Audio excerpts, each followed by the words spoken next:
We are culminating National Truck Driver Appreciation Week, where we started the week on Monday traveling from Shreveport down to Westlake in an 18-wheeler to highlight the intrastate commerce along our highway system, where we traveled 171 and some other smaller roads. And then this morning, we're traveling with Dupree Logistics, moving from Lafayette, Louisiana, which is up the future I-49 corridor through a construction zone, and then across I-10 through the 10-12 split during morning peak hour. Two very different driving experiences. Both of our 18-wheeler companies, Dupree Logistics and Quality Transport, do this for a living every day, all day, and we wanted to experience that because we tend to take drivers of 18-wheelers for granted and not necessarily assume that that's their workspace. We have a building we work in. You may have a studio you work in. Our drivers work on our interstate system, and they bring everything that we own, everything that we buy and sell and trade, they bring to us and take it to its destination, and so we're so appreciative of what they're doing. We're excited that you all opted to join us this morning. As you know, this is National Truck Driver Appreciation Week.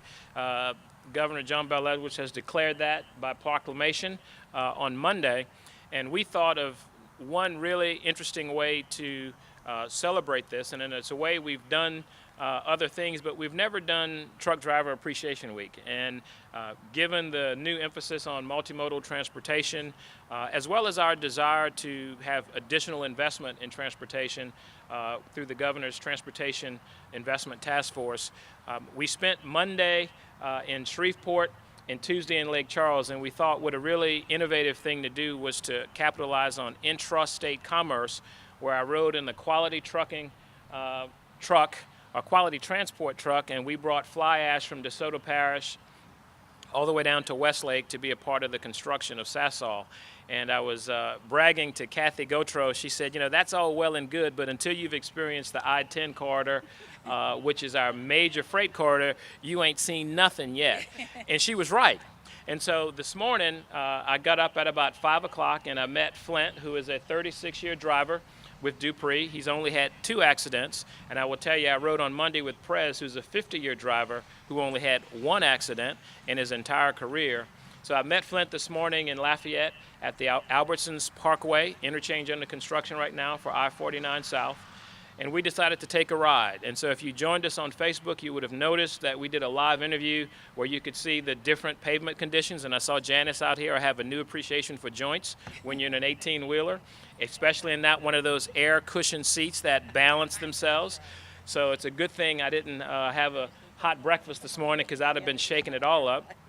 But more importantly, we hit the I-10 corridor, which is going to go into construction for widening to 3 lanes as a result of the fast lane grant that we received, and the work of the department have been successful getting the 4th largest grant in the country. And we crossed the Atchafalaya Basin, which was a very interesting experience, because from the regular passenger vehicle driving experience, it's a lot different than an 18-wheeler. And just to highlight some of the things from a safety perspective that we saw, enough people aren't using signals. Far too many people are using cell phones that are not hands-free, and they're disregarding the urgency of getting in front of a vehicle that might be traveling with a much heavier load than they are, that doesn't have the capacity to stop. The other big takeaway from driving across the Atchafalaya Basin is the speed differential. We talk about it from a safety perspective if you're in a vehicle, but when an 18-wheeler is going 55 miles per hour, it's not licensed for another vehicle to speed going greater than the speed limit for them and jumping right in front of them. And more importantly, when that 18-wheeler moves to the left lane to protect someone who's changing a tire or being stopped for a speeding ticket or something like that, that too is not a license for the average driver to speed up on the right and force them to stay in the left lane. Those are some of my observations just this morning.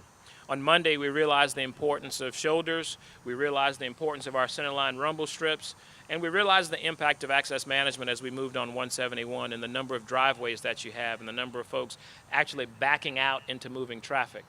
Safety is everyone's responsibility. It doesn't start just with truckers, it doesn't end just with truckers, but it's everyone's responsibility.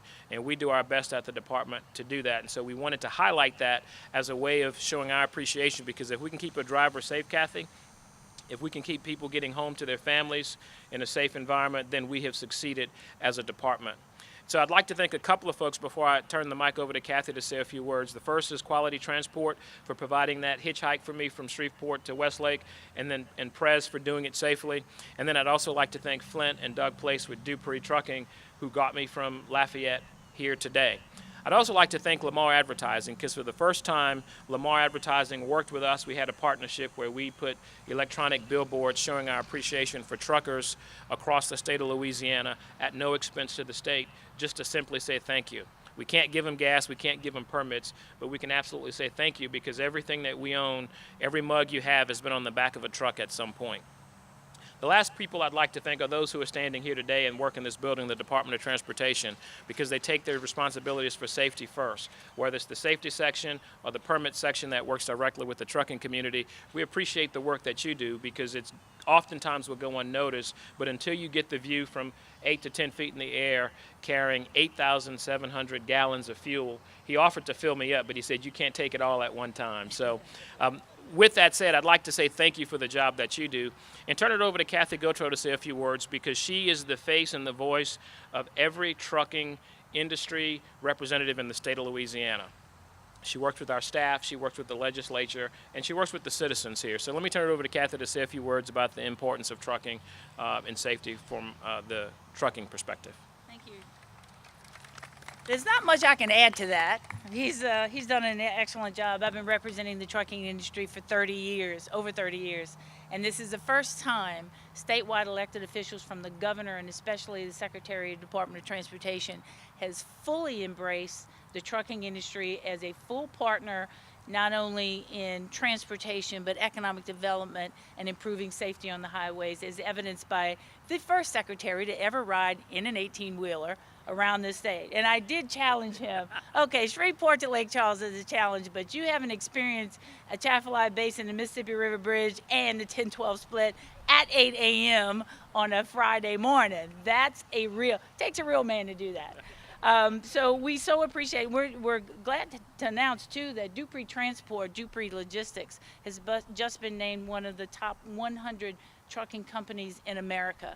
That is a great honor, not only for the company and the drivers, and those drivers actually help them accomplish that, but we're proud of the Louisiana companies that operate on your highways every day, that you take for granted possibly because they're doing the right thing, they're driving safely. There are 3.4 million truck drivers in America. We've got about 200,000 or 300,000 in Louisiana that operate safely.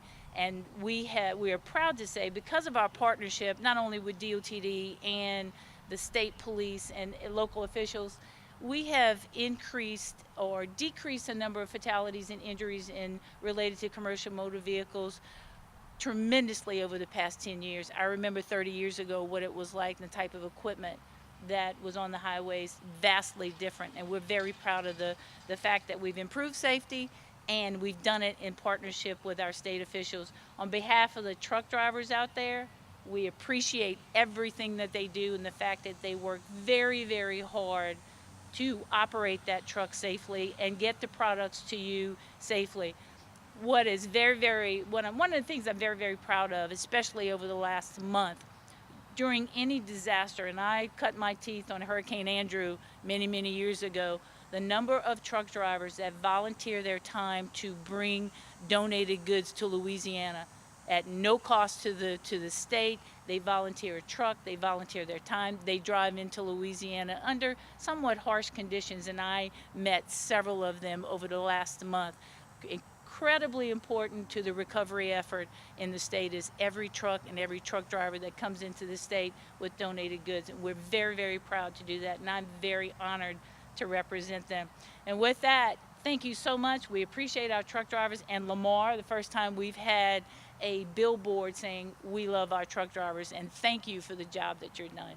Thank you. And I'm looking across the crowd. There are many, many of the DOTD employees that I work with on a regular basis, and it's because of that partnership, again, that we've been so successful in improving safety on our highways. Thank you very much. And we also have with us Ms. Terry Adams, the district manager. You'd like to say a few words? District manager for Dupree Logistics? No? All right. So I'm so sorry. I was not prepared. They called me at 5 o'clock yesterday and said, be there tomorrow morning. what I'd like to tell you is today and this week from a truck driver's appreciation week was really about Flint and Prez and all of their coworkers around the state. And so without taking away from that appreciation and validation, I will tell you, I asked Flint, what's the most challenging thing for driving this commute? Because he drives this commute on a regular basis, and the vast majority, or about 60% of what we move, is going to move about 100 miles from its origin to its destination. And he does this route moving fuel, and I think that's important from a DOTD perspective because that's how we get our budget. But I asked Flint, we were on the Chaffalaya Basin, I believe, as we were counting distracted drivers. What's the most challenging thing about your commute as an 18-wheeler driver across this corridor? He said, there's not enough roadway for the traffic. And he also talked about pavement condition and the effect that has on safety. And so I would be remiss if I didn't acknowledge the governor and his transportation task force that's looking to try and make an additional investment, because the best thing that we can do for this gentleman is provide him a safe place to work. Like we have a safe building here.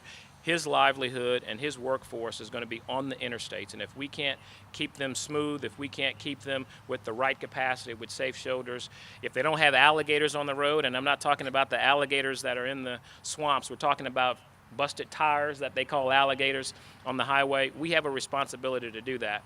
And without the investment in transportation, we will not be able to give him that infrastructure. So I'd like to thank the governor and the members of the task force and all of those regional entities that are participating in that discussion as we come to a community near you to talk about how do we invest in Louisiana. So with that said, I'd like to tell every driver around this state, be safe, and every truck driver, we thank you for the work that you do in bringing us all of the goods that we consume on a daily basis. So God bless you, and thank you, and have a great morning. Thank you, Flint. What are some of the major issues that you saw along your route this morning? Well, we saw a number of distracted drivers. We saw a need for additional capacity and investment in infrastructure. We also saw the impact of not being able to maintain our transportation system as well as we would like. So whether you're looking at poor pavement conditions along US 90 as we approach I-10, whether you're looking at the shoulder work that you might see or bridges that may be out, when you look at the lack of capacity through one of the nation's busiest transportation corridors here on I-10 in Baton Rouge, we see a need for infrastructure investment, not just from adding capacity, but also from preserving our system and making it more efficient than what we have. And we also saw a need to try and put more equipment and more products on barges, on trains as best as possible. While we love our truck drivers, we also know that one barge is going to be equal to 15 trains, which would be equal to about 58 18-wheelers, and we cannot build our way for capacity given the population growth that we're going to expect, not just in this region, but also in this country. So we have to think in multimodal terms, and truck driving community are going to be a huge part of that. Safety is job one. It's everyone's responsibility. And we think that, we all have a great deal of respect for teachers, for principals, for pastors, for our doctors. They do things for us personally, but the truck drivers also bring things that are very personal to us, whether it's your cell phone, whether it's picture frames that your grandmother's photo will be in, whether it's a television or a microwave, things that make our lives a little easier. Truck drivers are part of that process, and a simple thank you will do. We all are accustomed to looking at a truck driver and saying that, what truck driver is in my way, or that truck driver cut me off, or that truck driver is the reason for an accident. Whether it's factual or not, it's a perception. And so unfortunately, as a driver, these folks, I hear it all the time in talking to both Flint and Prez, the two drivers I had, that people don't appreciate the work that they do. They get criticized for what they do. And so we want to just say thank you. We appreciate their work, and I appreciate and I want to thank Lamar, who put a number of electronic billboards with "We love our truck drivers" on all across the state of Louisiana, just as a way to say thank you. We can't give them gas, we can't give them permits, but we can always say thank you. One of the things that we talked about both with Flint and Prez is the importance of building capacity.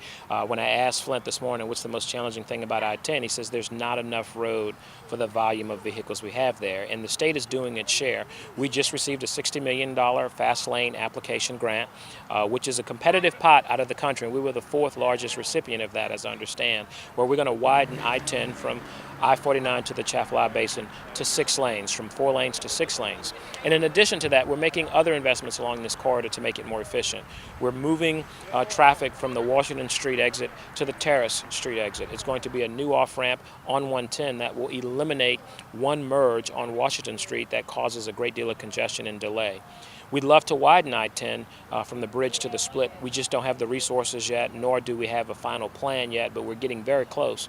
But more importantly, we're adding where we've already widened our interstate. So from Highland to LA 73, we just completed a process that we're going to repurpose earmarks where we're doing two things. One, we're building needed capacity, but more importantly, we're protecting investment in those earmarks because every one of those projects that we're using aren't ready to be constructed today, but we'll have an opportunity to use those funds now and then replace them later so that the project does not stop. And in the meantime, we're going to benefit the citizens of the state by widening I-10. And in addition to doing that, we made an improvement internally to DOTD to demonstrate our efficiency and our willingness to be more modern, and we've reduced our design build procurement from about 10 to 12 months to 9 to 11 months. And so we expect to reduce that significantly by about 3 to 4 months. And so as I stand here today, we will have gone through a procurement process, a mobilization process, and have a major widening under construction between Baton Rouge and Ascension Parish.